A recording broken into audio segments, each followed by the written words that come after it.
बिहार के छपरा से खबर आ रही है, जहां कल वोटिंग के दौरान हुई हिंसक झड़प में आज सुबह एक पक्ष का दूसरे पक्ष पर हमले की खबर सामने आई है। एक पक्ष ने दूसरे पक्ष पर गोली चला दी, जिसमें एक शख्स की मौत हो गई, वहीं 2 लोग गंभीर रूप से घायल हो गए। घायलों को पटना रेफर किया गया है।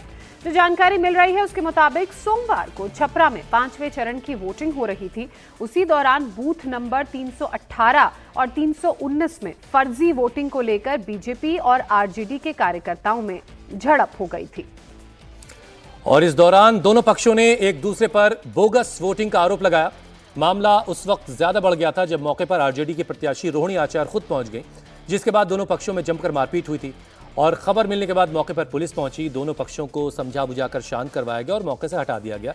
लेकिन आज सुबह एक बार फिर से उसी चिंगारी ने आग की शक्ल ली और दोनों पक्ष आपस में भिड़ गए। एक तरफ से फायरिंग हुई जिसमें एक शख्स की जान गई और 2 लोग बुरी तरह से 2 लोग जख्मी भी इसमें हैं। नीतीश चंद्र इस पर और ज्यादा अपडेट के साथ हमारे साथ जुड़ रहे हैं। नीतीश, कल जो बात खत्म करवा दी थी पुलिस ने समझा बुझा करके, वो आज दोबारा कैसे उस पर बात ये भड़की और एक शख्स की इसमें जान गई है? में कल रोहिणी आचार्य एक मतदान केंद्र पर गई, वहां पर बीजेपी और आरजेडी के समर्थक पहुंच गए। रोहिणी का आरोप ये था कि यहां पर गलत तरीके से वोटिंग हो रही है, लेकिन बीजेपी के समर्थकों ने कहा कि ये बिल्कुल झूठा आरोप है, रोहिणी मतदान को प्रभावित करना चाहती हैं। दोनों के समर्थकों के बीच झड़प होने लगी, पथराव हुआ, पुलिस पहुंची, मामला शांत हो गया, लेकिन तनाव बना रहा। और आज सुबह उसी तनाव ने और आगे बात बढ़ा दी और छपरा के भिखारी ठाकुर चौक पर, जहां से हम आपको तस्वीरें दिखा रहे हैं, ठीक इसी जगह पर जब आरजेडी और बीजेपी के समर्थक एक बार फिर पहुंचे तो उसके बाद एक बार फिर यहां पर झड़प होने लगी और बात इतनी बढ़ी कि उसके बाद गोली भी चल गई। यहां पर आप देखिए काफी संख्या में पुलिसकर्मियों की अब तैनाती कर दी गई है। छपरा के जो एसपी हैं, डीएम हैं, सभी मौके पर मौजूद। और आखिर ये घटना कैसे हुई, इसके पीछे कौन लोग थे, किसकी साजिश तो नहीं थी, इन सारे पहलुओं को अब देखा जा रहा है, खंगाला जा रहा है। और यहाँ भी आप देखिए काफी संख्या में पुलिसकर्मी, हर तरफ सिर्फ और सिर्फ पुलिसकर्मी यहाँ पर नजर आ रहे हैं। कल यहाँ पर वोटिंग हुई और शाम में जिस तरह से झड़प की खबरें आई थी, उसके बाद इस घटना को उससे जोड़कर देखा जा रहा है। और यहाँ की तस्वीरें भी हम आपको दिखा दें। ये जो आपको बाइक नजर आ रही है, ये बाइक उसी दौरान जब आज सुबह यहाँ पे झड़प हुई तो उसके बाद जो आरजेडी और बीजेपी के समर्थक थे उनके बीच जब बात बढ़ने लगी, उसके बाद यहाँ पर बाइक को क्षतिग्रस्त किया गया। और देखिए किस तरह से बाइक पूरी तरह से डैमेज हो चुका है। आगे का हिस्सा आप देखिए, यहाँ पर ईंटें भी नजर आ रही हैं। ये देखिए, ये ईंटें जो नजर आ रही हैं ये बता रही हैं कि यहाँ पर पथराव भी हुआ है और यहाँ अंदर भी ईंटें नजर आ रही हैं। तो लगातार जिस तरह से यहाँ पर काफी देर तक हंगामा होता रहा, उसके बाद गोली चलने लगी और गोली यहाँ पर चंदन राय नाम के एक लड़के को लगी और उसकी मौत हो गई है। 2 और लोग घायल हैं, उनको बेहतर इलाज के लिए भेज दिया गया है पटना। लेकिन इस घटना के बाद, चूंकि ये वो इलाका है छपरा का जहां पर पहले भी काफी हंगामा होता रहा है। पिछले कुछ चुनाव की बात करें तो लालू यादव जब यहाँ चुनाव मैदान में हुआ करते थे, राजीव प्रताप रूडी से उनका मुकाबला होता था, तो उस दौरान भी यहाँ पर एक बार काफी हिंसा हुई थी, मतदान रद्द करने की नौबत आई थी, मतदान रद्द हुआ था। और एक बार फिर लंबे समय के बाद यहाँ की तस्वीरें ऐसी देखने को मिली है जिसमें हिंसा हुई है। और उसका नतीजा ये कि वोटिंग के ठीक एक दिन के बाद छपरा में काफी तनाव हो गया है।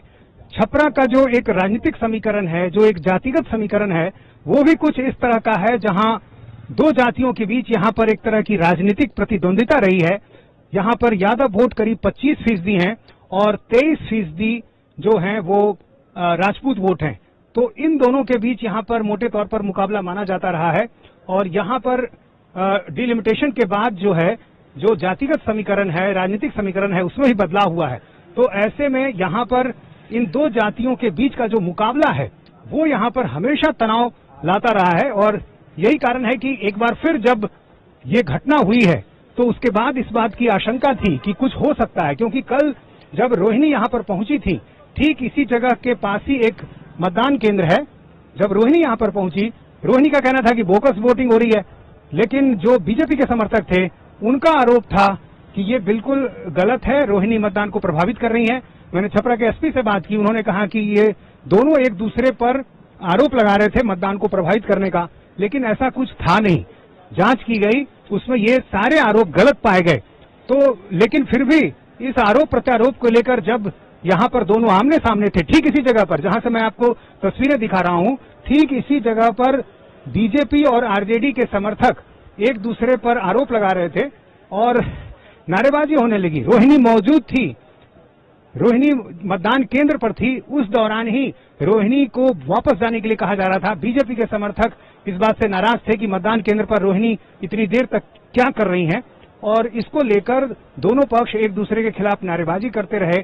जय श्री राम के नारे लग रहे थे, अब की बार 400 पार। बीजेपी के समर्थक अपने अंदाज में आरजेडी के समर्थकों पर इस तरह के आरोप लगा रहे थे कि वो यहाँ पर मतदान को प्रभावित कर रहे हैं, और इसलिए उस समय जो तनाव बढ़ा, कुछ तस्वीरें आई, वीडियो आए सामने। उस वीडियो में दिख रहा है कि रोहिणी जो है वहां पर मौजूद है। वो जो बीजेपी के समर्थक हैं उनको हाथ से इशारा करके वहां से जाने को कह रही हैं, और रोहिणी की गाड़ी वहीं पर खड़ी है। आसपास में जो तमाम चुनाव से जुड़े अधिकारी हैं वो यहाँ पर स्थिति को संभालने की कोशिश कर रहे हैं, लेकिन आरजेडी और बीजेपी के समर्थकों में जो झड़प है, जो बहस है, वो लगातार दिख रही है। तो इस तरह के कई वीडियो सामने आए, और उस वीडियो के फैलने के बाद जाहिर है तनाव भी बढ़ा, और जाहिर है उसका असर ये हुआ कि आज सुबह तनाव जो है वो बना रहा। और जहां पर मैं खड़ा हूं, जहां पर ये घटना हुई, आज सुबह ठीक मतदान केंद्र के पास ही एक बार फिर इसी जगह पर, यहाँ पर जो कुछ दुकानें आपको नजर आ रही हैं, कुछ जो चाय की दुकानें हैं, यहाँ पर लोग नजर जमा हुए थे, और यहाँ पर एक बार फिर से बहस हुई। और चूंकि जो दोनों समर्थकों के जो घर हैं वो आस ही पास हैं, तो उसके बाद यहीं पर बहस होने लगी, और उसके बाद गोली चल गई। नतीजा ये कि एक व्यक्ति की मौत हो गई। अब चूंकि पुलिस अब जांच में लगी है, तो पुलिस ये देख रही है कि आखिर ये घटना की शुरुआत कैसे हुई, किसने गोली चलाई, गोली चलने की नौबत आई तो क्यों आई। यहाँ ठीक सामने एक सीसीटीवी लगा हुआ है जहां पर ये घटना हुई है, गोली चली है।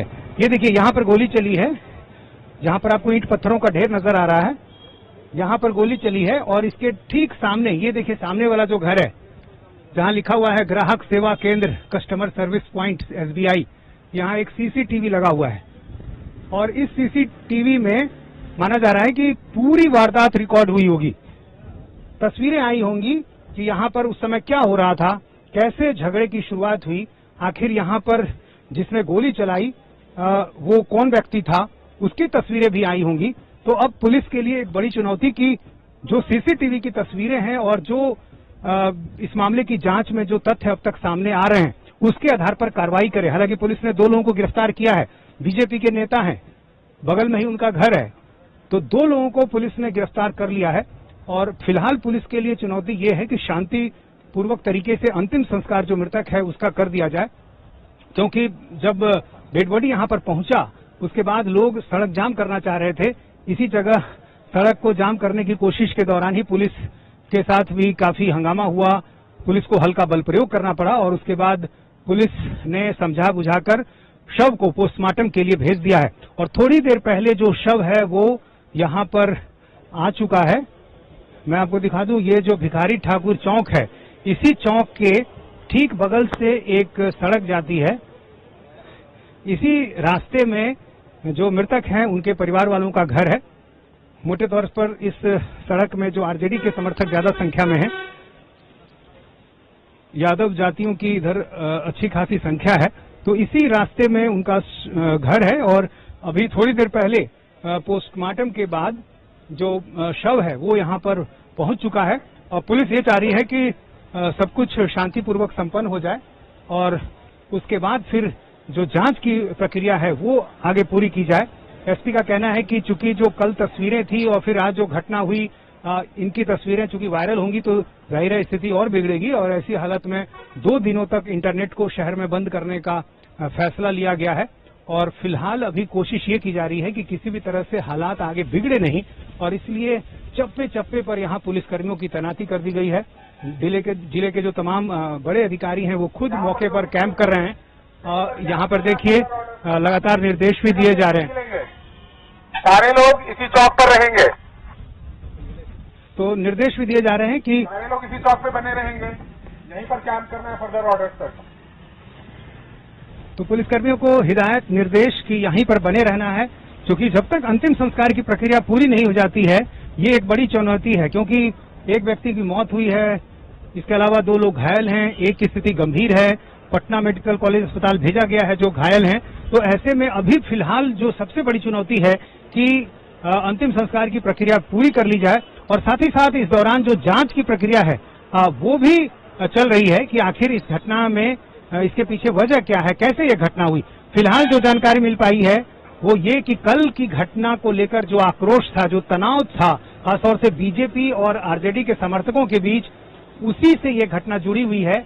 और हम आपको तस्वीरों में भी दिखा सकते हैं कि यहाँ से ठीक बगल में ये जो आपको एक बिल्डिंग नजर आ रही है, Solanki B Ed teachers training college Chhapra, इसके जो एक मालिक हैं रमाकांत सोलंकी, जो बीजेपी से जुड़े हुए हैं, उनकी गिरफ्तारी हुई है।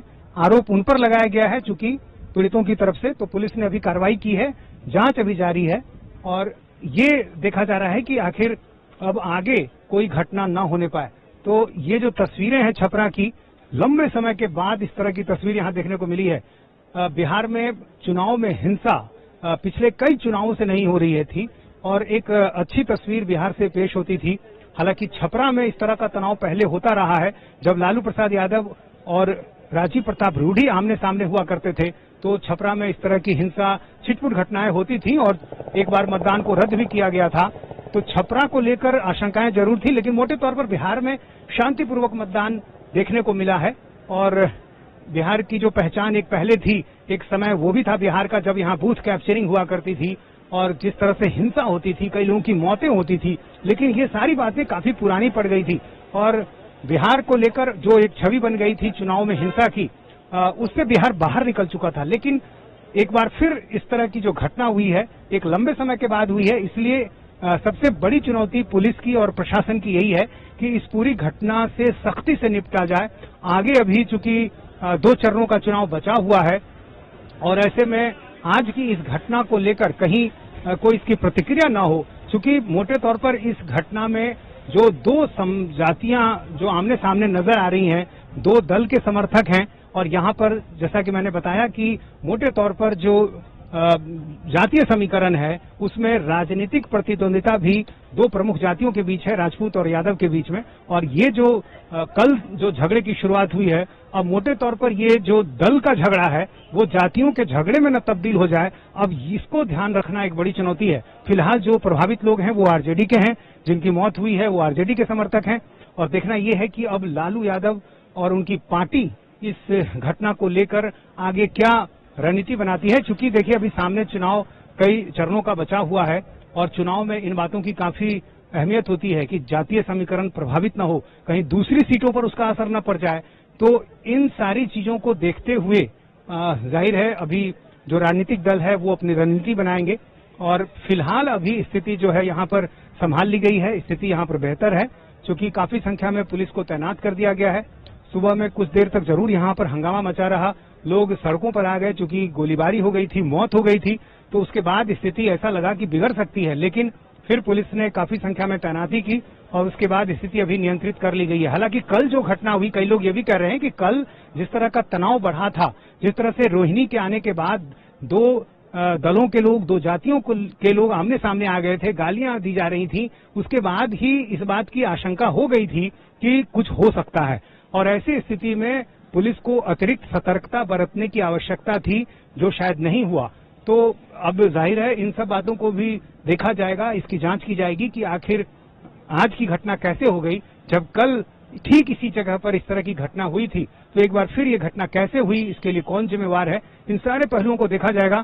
फिलहाल अभी यहाँ पर स्थिति नियंत्रित है, लेकिन अंतिम संस्कार की प्रक्रिया अभी पूरी नहीं हुई है। थोड़ी देर पहले अभी जो शव है वो पोस्टमार्टम के बाद जो पीड़ित हैं उनके घर पहुंच चुका है और पुलिस की प्राथमिकता ये है कि फिलहाल शांतिपूर्वक तरीके से ये सारी प्रक्रियाएं संपन्न करा ली जाए, क्योंकि अंतिम संस्कार की जो प्रक्रिया है उसका इंतजार किया जा रहा है।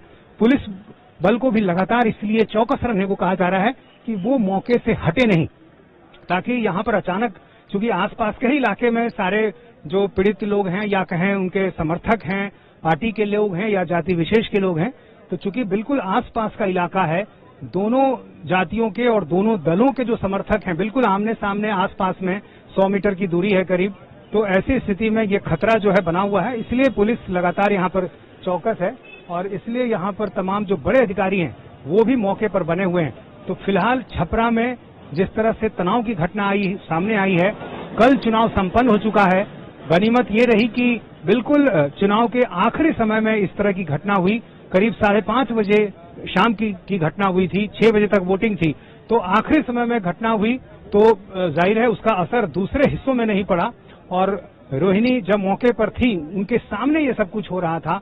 जैसे ही घटना ज्यादा बढ़ने लगी, विवाद बढ़ने लगा, रोहिणी वापस वहां से हुई और उसके बाद जो है फिर जो आसपास के लोग जो सड़कों पर थे उनके बीच तनाव फैल गया और वहीं से झगड़े की शुरुआत हो गई। और आज की घटना है, पुलिस भी ये मान चुकी है कि कल की जो राजनीतिक घटना थी, जो प्रतिद्वंदिता थी, जो सड़कों पे तनाव था, उसका नतीजा है और उसको जोड़कर देखा जा रहा है। जो मृतक हैं उनके परिवार के लोगों से पुलिस ने बयान भी लिया है, उनकी तरफ से बातें भी कही गई हैं कि किस तरह से घटनाक्रम आज का हुआ है। तो फिलहाल सारे तथ्य सामने आ चुके हैं, पुलिस अपना काम कर रही है। फिलहाल अभी यहाँ पर तनाव जरूर बना हुआ है, पुलिस के तमाम बड़े अधिकारी कैंप कर रहे हैं और उम्मीद की जा रही है कि अंतिम संस्कार की प्रक्रिया समाप्त होते ही पुलिस इस पूरे मामले में जो दोषी लोग हैं उनके खिलाफ कार्रवाई भी आगे करेगी। और चूंकि 2 चरणों का चुनाव अभी बचा हुआ है तो उसको ध्यान में रखते हुए पुलिस के जो तमाम बड़े आला अधिकारी हैं उनकी कोशिश होगी कि ये मामला आगे ना बढ़े। तो फिलहाल हर तरफ से चौकसी बरती जा रही है और छपरा के इस भिखारी ठाकुर चौक पर फिलहाल सन्नाटा पसरा है। लोगों की जो दुकानें हैं वो बंद पड़ी हैं। आप देखिए यहाँ जितने भी दुकानें हैं सारी दुकानें बंद पड़ी हैं और कोई भी जो यहाँ पर आसपास रहने वाले लोग हैं वो यहाँ पर नजर नहीं आ रहे हैं। कोई इस बारे में कुछ कहना भी नहीं चाहता है। तो फिलहाल अभी अब स्थिति जो है वो शांतिपूर्वक है और कोशिश यही होगी कि आने वाला दिन अभी जो है वो अभी यहाँ के लिए बेहतर हो।